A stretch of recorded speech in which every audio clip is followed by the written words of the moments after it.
مشکل وقت انسان کو وہ سکھاتا ہے جو انسان عام حالات میں نہیں سیکھ سکتا۔ جب آپ کا پڑوسی مصیبت میں ہو تو اس کی مدد کریں، پھر دیکھیں آپ کے حالات کس طرح بدلتے ہیں۔ غربت انسان کو پریشان کرتی ہے۔ اس کو ختم کرنے کے لیے وقت کی قدر کریں اور سرد و گرم حالات کی پرواہ نہ کریں۔ برائی سے بھاگنا بھی نیکی میں شامل ہے۔ زوال سے بچنے اور عروج کو پانے کے لیے بہت زیادہ محنت اور صبر کی ضرورت ہوتی ہے۔ صبر اس بوجھ کو ہلکا کر دیتا ہے جسے ہم برداشت نہیں کر سکتے۔ جو آج دے سکتا ہے وہ کل لے بھی سکتا ہے۔ خاموش رہیں اور اپنی زبان کی شر سے دوسروں کو محفوظ رکھیں۔ ہر شخص اپنی خامیوں کو خوبیوں میں بدل سکتا ہے۔ اگر ہم عقل سے کام نہ لیں تو ایک برائی سے بچنے کے چکر میں ہم دوسری برائی میں پھنس جاتے ہیں۔ گناہ کے بعد سزا مجرم کا پیچھا کرتی ہے۔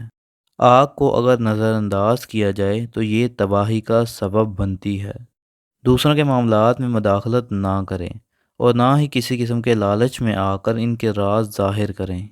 ایسی خوشی جو کسی کو درد دے کر حاصل کی جائے بے معنی ہے۔ زندگی کی تلخیوں کو بھول کر آگے بڑھیں اور اچھی امید رکھیں۔ خالی دماغ شیطان کا گھر ہوتا ہے، اس لیے اپنے فارغ وقت کو اچھے کاموں میں صرف کریں۔ ان چیزوں کے بارے میں مت سوچیں جو آپ کے لیے بے فائدہ ہیں۔ جن کے ضمیر زندہ ہوتے ہیں وہ انصاف کا ساتھ دیتے ہیں اور سچائی پر کبھی شرمندہ نہیں ہوتے۔ انسانی دماغ مصیبت میں اچھے کی امید رکھتا ہے اور اچھے حالات میں مسائل کے بارے میں سوچ کر پریشان ہوتا ہے۔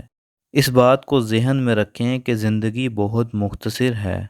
ہر وہ شخص عقل مند ہے جسے اپنا فیصلہ کرنے کی آزادی ہے۔ لوگوں کے راستے کا کانٹا نہیں بلکہ ایسا پھول بنو جو ہر جگہ خوشبو بکھیرتا ہے۔